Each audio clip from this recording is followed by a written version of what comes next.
Para ello tenemos al doctor Rodrigo León. Él es doctor en Medicina y Cirugía, otorgado por la Universidad Central del Ecuador. Es especialista en diabetología y nutrición, otorgado por la Universidad de Navarra, Pamplona, España. Miembro activo de la Sociedad Ecuatoriana de Endocrinología desde el año 92. Miembro activo de la Asociación Latinoamericana de Diabetes desde el año 96. Es docente universitario en facultades de medicina por 20 años y médico especialista del Hospital Axis Quito. Él nos presentará el tema diabetes gestacional, cuándo iniciar tratamiento con insulina, cuál es la mejor insulina, cómo debe ser la vigilancia. Adelante, doctor Rodrigo León. Buenos días, agradezco a la Sociedad Ecuatoriana de Endocrinología por haberme permitido compartir con ustedes este tema muy interesante sobre diabetes gestacional. Es una revisión que se la hizo en base a 27 revisiones y prácticamente 7 guías clínicas.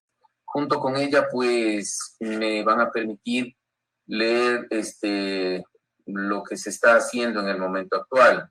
O sea, lo primero que tenemos que tener en cuenta es que se debe mantener en mente lo más fundamental, que es vencer a la obesidad, vencer al sobrepeso y vencer al sedentarismo para evitarnos justamente esta patología. Y se van a utilizar también dentro del momento actual, como la ADA lo ha indicado, los criterios que viene teniendo la APO, ya que ellos hicieron pues un estudio en donde se ve que para la diabetes gestacional el rango puede situarse entre un 9 y un 26%.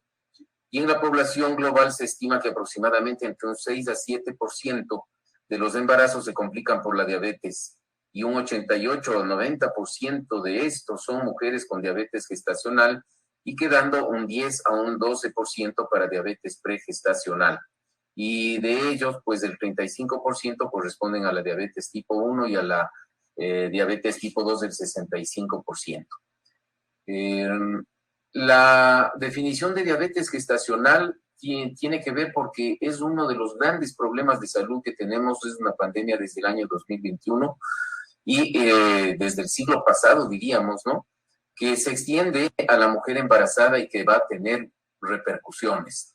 Repercusiones a nivel obstétrico, repercusiones a nivel fetal, repercusiones a nivel neonatal, repercusiones a nivel pediátrica y en la vida futura de la madre. Por eso se habla de factores de riesgo materno-infantil. Ahora bien, veamos el punto importante de cuáles son las gestantes de alto riesgo para poder desarrollar una diabetes gestacional.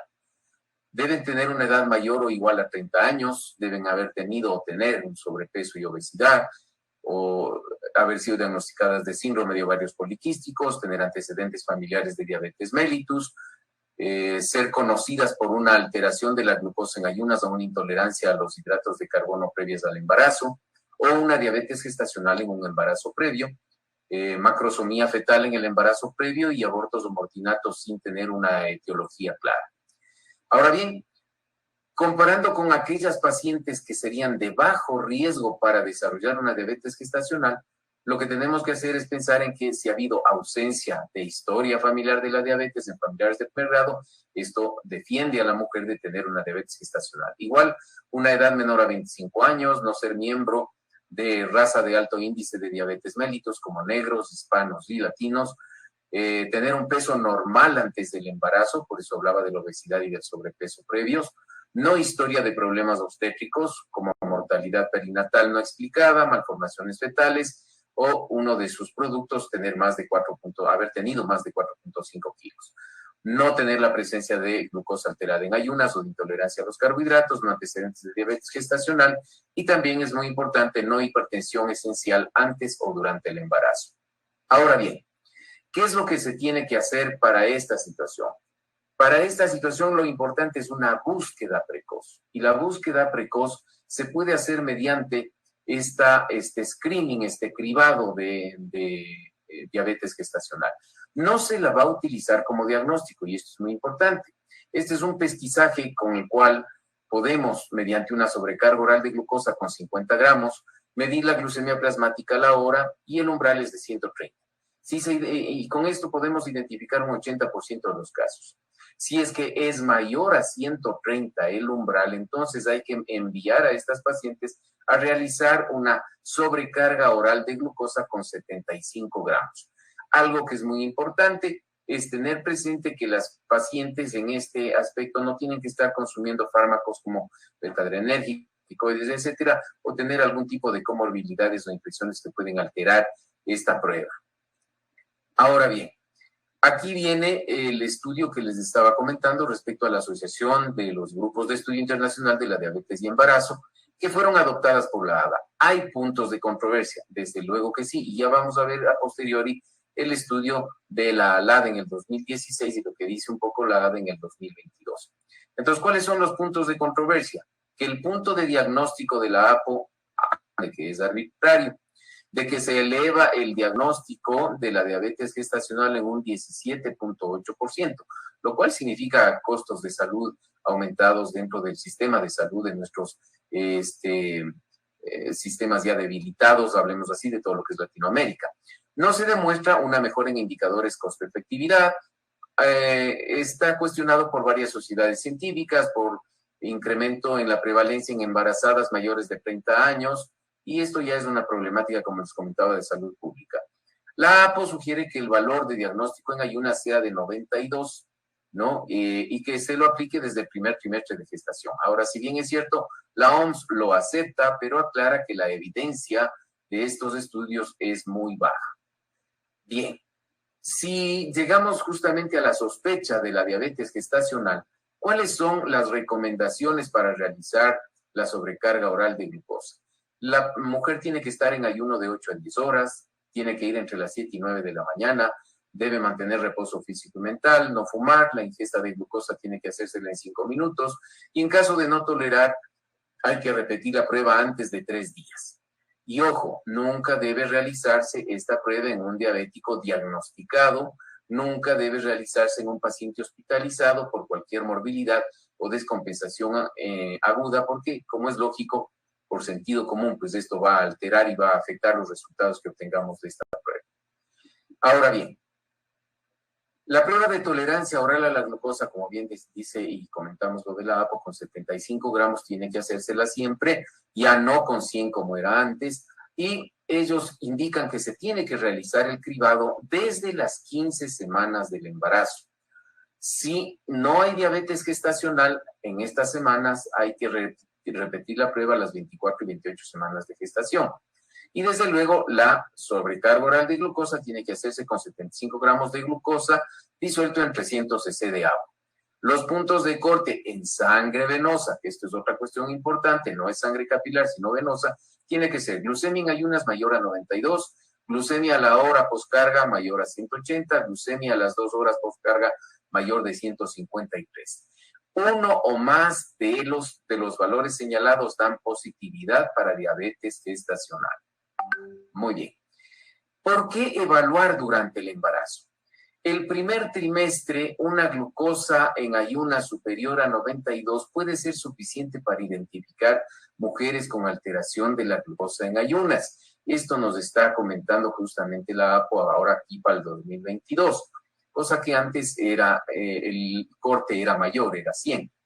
En el segundo trimestre hay que tomar en cuenta que el riesgo de la diabetes gestacional a partir de la semana 20 se produce fisiológicamente por el aumento del lactógeno placentario y porque el lactógeno placentario tiene una acción hiperglucemiante.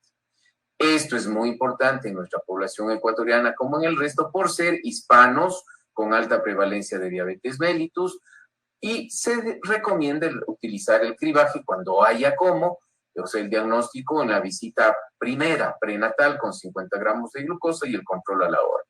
Y luego de hacer falta continuar con el screening durante la 20ª semana con la sobrecarga oral de glucosa con 75 gramos y los puntos de glucosa serían en ayunas a la hora y a las 2 horas después de la sobrecarga. ¿Cuáles vienen a ser los riesgos y por qué estamos justamente buscando, y hay que buscarla, la diabetes gestacional porque sola no se presenta? Son lo que los niveles altos de glucosa sobre un desvío estándar en la sobrecarga oral de glucosa se correlaciona con ¿qué? Con hiperinsulinismo fetal, con macrosomía, con altas tasas de cesárea, con hipoglucemias neonatales y otras complicaciones que pueden llevar a la muerte del neonato, desarrollar una diabetes materna a futura, y por esto se aconseja que la SOP con 75 gramos oral de glucosa se haga a sí mismo 6 semanas luego del nacimiento del producto. Con esto estamos incluso siguiendo un screening para la madre que tuvo ya un producto que estuvo justamente diagnosticada de una diabetes gestacional. Y posteriormente, si a las 6 semanas nos sale negativo, no debemos olvidarnos que a esta madre hay que hacerle su seguimiento anual, ya que durante los 10 años siguientes se puede presentar nuevamente el riesgo de diabetes tipo 2. Miren aquí las guías de diagnóstico y tratamiento de la ALAD en el 2016. Entonces, con una glucosa plasmática en ayunas que habría que hacerlas a todas las embarazadas, si encontramos que es menos de 100 la glucosa plasmática, nos quedaríamos tranquilos. Pero si es que tenemos en ayunas entre 100 y 125 miligramos, ya encontramos un diagnóstico de diabetes gestacional.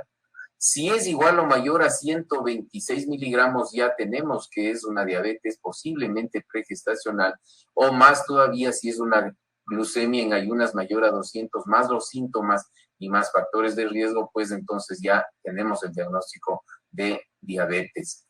Ahora bien, a las 24 y 28 semanas, si es que hemos tenido menor de 100 de glucosa al inicio, y hacemos exactamente la misma prueba, y encontramos que si es menor de 100 en ayunas o menor de 140 a las 2 horas postcarga, nos quedamos con que es normal. Si no hay factores de riesgo, se descarta diabetes gestacional.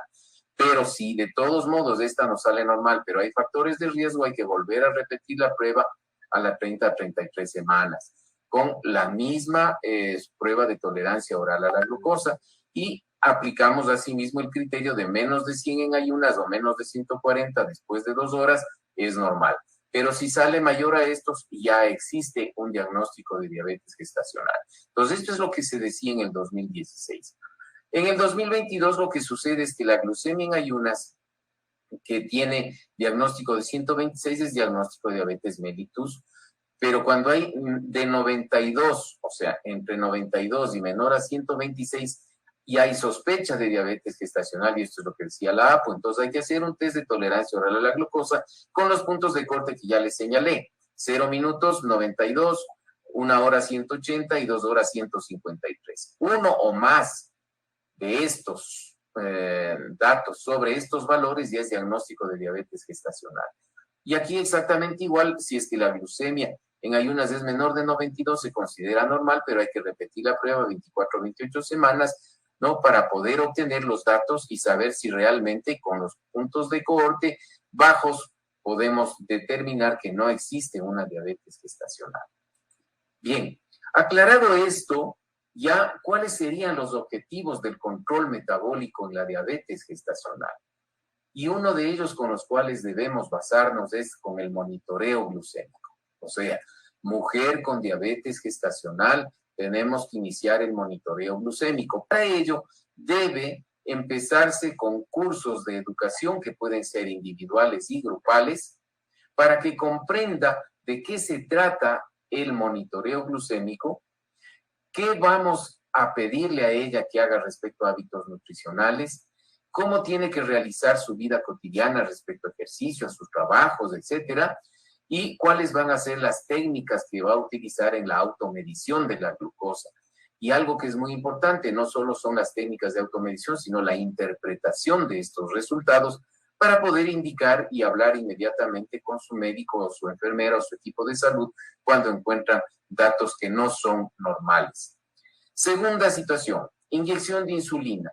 La paciente que necesita de insulina, que es el tratamiento número 1 en la diabetes gestacional, cuando no se logra controlar con régimen nutricional y ejercicio físico únicamente, entonces ella debe saber dosificar la insulina, inyectar la insulina y almacenar la insulina de la manera correcta.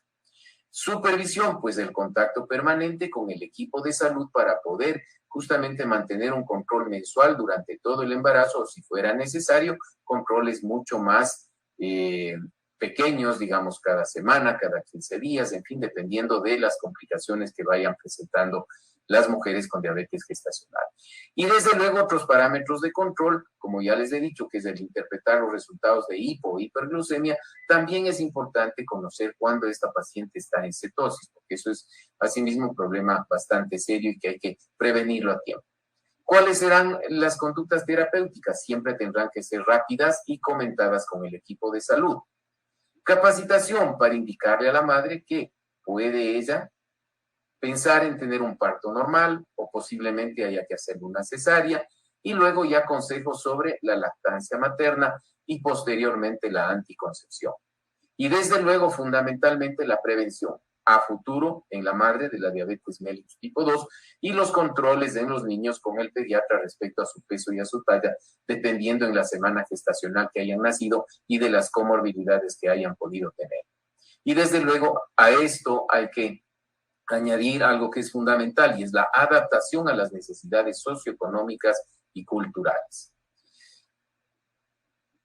Al hablar de los objetivos de control metabólico en la diabetes gestacional, debemos tenerlo muy en claro que la glucemia basal en las mujeres con diabetes gestacional debe estar entre 70 y 90 miligramos, que a la primera hora de hacerse un chequeo o un control de glucemia tiene que estar entre 85 y 140, y en la segunda hora tiene que estar entre 80 y 120, con ausencia de hipoglucemias y ausencia de cetonurias, o sea, presencia de cetonas en la orina, que puede darse justamente por problemas en la alimentación.